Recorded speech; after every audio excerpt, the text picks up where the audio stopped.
is your Classic Metal Show right here on the ClassicMetalShow.com. That is brand new stuff from the band Walking with Giants, and that song is called Heavy Hand. And on the phone right now with the Heavy Hand, it is Gary Noon of Walking with Giants. Gary, how are you, man? I'm doing great, Chris. Thanks for having me. Sure, man. Well, Gary, I got to tell you honestly, I did not know anything at all about your band, and probably like most people do, I saw the names that I knew, and I was like, "Ooh, let me listen to this." And I was quite surprised, man. I almost think, and I'll start there. I almost think that the descriptions with using Sevendust and Alter Bridge and Creed names is very misleading to what you're doing, because while you do hear some of that element, it doesn't feel like any of that. It really has its own unique flavor and style, don't you think? Yeah, that's great that you say that, because that was that's the ultimate purpose behind it. Is, I've got these guys with me because they're my friends, but I also know what I'm going to get musically from them. Sure. Certain things that I like, but their focus was, let's make sure that it's Gary's vision, and that's great to hear you say it, because that means that we accomplished what we were going for. Sure. Now, Gary, was there a band that was Walking with Giants previous to working with these guys, or was this a new project, or how did it come to be? Yeah, this was a new project. Actually, I had I've been playing guitar since I was 17, but not really seriously. It was just a big hobby for me. And around 2008, I started jamming these guitar covers on YouTube and kind of gathered a little bit of a following. But I really hadn't thought about doing my own music until a little bit later. I guess it was around 2012. I tried to start a cover band that was like tribute to Alter Bridge and Sevendust, because locally we had lots of 90s and 80s cover bands, but nothing that was in that genre. And I tried to get that off the ground, but we could never find guys that could either commit to the schedule or either could play the stuff, that kind of thing. Sure. So I just said, what, let's try playing these. Let me try writing my own stuff. And because I had a relationship with these guys, I reached out to them, and here we are. Sure. Now, talk about that, because everybody doesn't have just a relationship with their favorite rock stars. Talk a little bit about how did you know these guys, or did you just run into them in clubs, or did you work with them behind the scenes, or how did you know these guys? Yeah, what it was is I was an agent for the CIA, and I caught these guys and told them, you're going to jail unless you work with me on my new record. No, bad joke there. But honestly, we got introduced, over a period of, I guess, 2 or 3 years through a mutual friend. And this guy knew these guys from a long time ago, and we started working together. And he knew that I was really into these bands, and so he started taking me to the shows and going backstage afterwards. And so I had privilege to meet Clint, make friends with him. I got introduced to Ian Keith, who was Brian Marshall and Miles Kennedy's guitar tech, and through him he introduced me to Brian and Flip and those guys, and we just maintained contact and a friendship over the years. So that's really how it started. Okay, now you've got this new record, Worlds Unknown.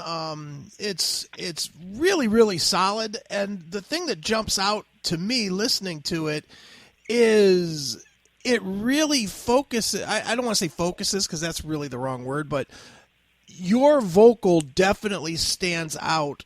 You hear the elements of the other bands that these guys have been in, certainly, but it really focuses first vocally before the rest. Does that make any sense?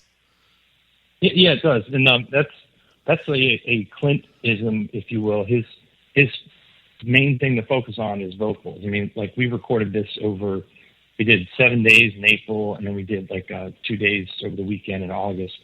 And, every day it was, okay, the music's great, but let's get the vocals. And so, all during the day he would recount all we needed to do. And it's like, okay, maybe we get an extra day to sing. And that's his whole thing, was the music is there to serve, the vocals and everything. And that's kind of how it came out. And, my voice is, I guess a little different, but that's cool. It's me. So sure. That's what I hope people will hear.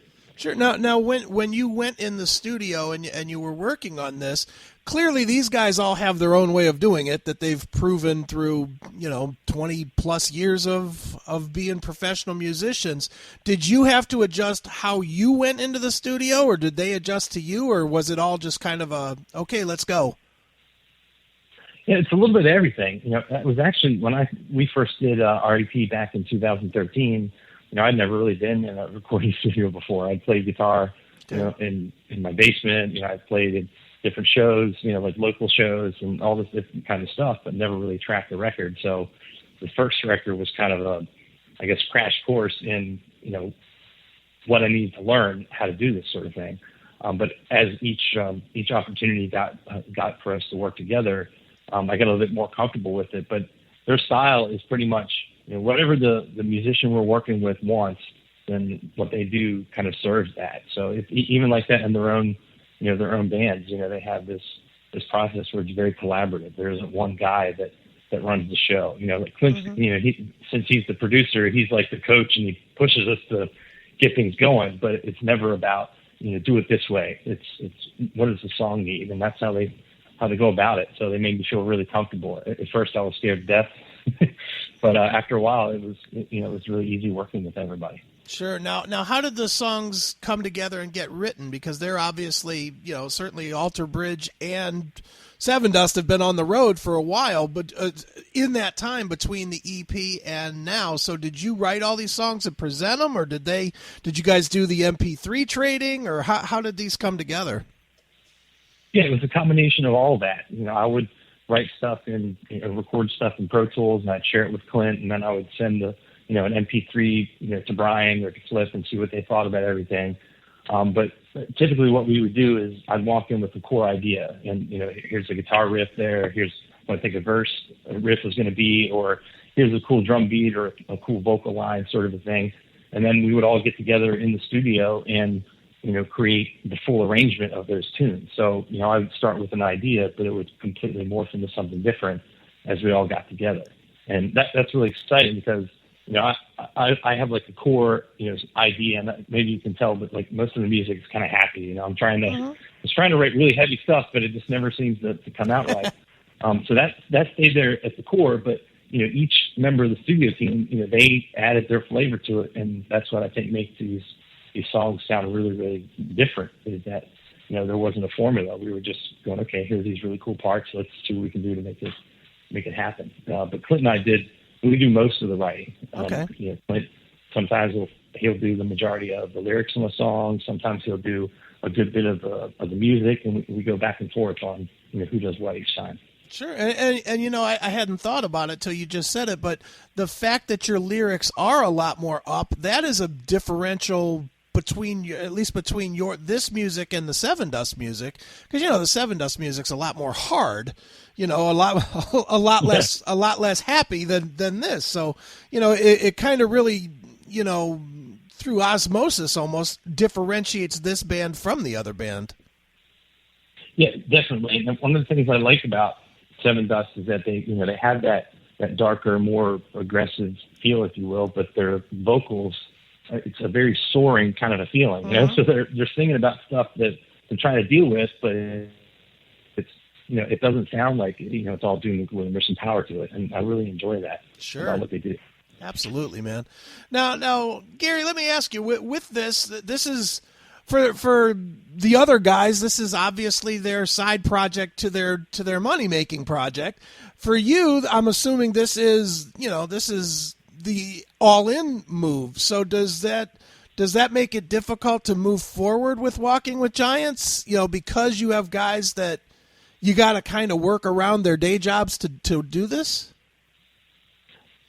From a recording, writing perspective, it's actually, fairly simple. I mean, I always try to target times when they're not, doing things, else, because, obviously if Alter Bridge is in the studio, they're not going to go, hey, Mark, let's hang on a little bit and let's go work with this Gary Noon guy and then we'll get back to you, sort of thing. They've got their primary projects to focus on, but I always schedule it around their downtimes, or if they're not out on tour or something. So it also doesn't interfere with family and those kind of things. But I think the next aspect of it is really me getting a live show together, and really until I established myself as a front man and, providing a really strong show. I'm not really ready to go out and ask these guys, hey, would you mind playing a show or two with me? Because I don't think I'm ready for that yet. But once it's time, we'll see what happens. But, I've even heard we've had, how fans always hear about the different side projects and things these guys do, and they tend to get a little scared that this is the end of Sevendust, right? This is the end of Alter Bridge. This happened so many times. I'm like, no, guys, we're just out here having fun, during a little bit of downtime, and that's really all there is to it. Right. What is it that you think you need to work on in order to be ready to get out in front of a crowd? Yeah, well, it's one thing to be able to play the music and sing the music by yourself, but when you're out there on stage, you got so many things to keep track of, but you also have to be able to perform very well and engage the audience. I think that's like the most important thing. The last thing I would want to be is the guy up on stage that plays really, really well, but doesn't say anything really to anybody, or when he does try to engage, it's just totally horrible. I mean, I look at LJ and how he interacts with the crowd. He's got a power and strength to what he does. Sevendust comes out on stage and they just dominate the whole place, from beginning to end of the show. And Miles his style is different, but you can tell he's incredibly accomplished. He can sing comfortably, he can play the guitar, he interacts with guys, runs around the stage, talks to the audience, and he doesn't have an issue doing it because he's been doing it for 20 years. Sure. So it's just, I got to practice all that kind of stuff and make sure it's valuable for the people that come see what we do. Sure. Well, if you got as good as either one of those two guys live, I don't think you'd have much of a problem. Yeah. That's like my dream. We'll see how close I can get to that. Sure. So, with Worlds Unknown, what is the goal? I mean, is the goal just to get the name more established then, until you're comfortable, or is it to? I doubt it in 2016, but is it to sell a bunch of copies, or what is the goal? Yeah, the goal. I mean, selling a bunch of copies would be nice because it helps. This is a self-financed project, Sure. So it helps me continue to do it. But it's all about getting the word out, letting people hear the music, hoping that they like it, and then we're planning on doing some shows starting in the spring, and we'll be posting that information on our website. But the goal is to start to move forward and build this and see what kind of an audience we can garner, and the different guys that are playing on the record is gathering some attention, and then people listen to it and they're like, this stuff's kind of cool. So sure, hopefully we can turn it into something legitimate. And if not, that's all right. I'm still having fun doing it. Sure, absolutely, man. Well, what is the website so people can check out the band and what you guys are doing and upcoming tour dates and that stuff? Yeah, sure thing. It's www, and then www.giants.com. All right. There's I don't want to put 5 W's out there, but that's right.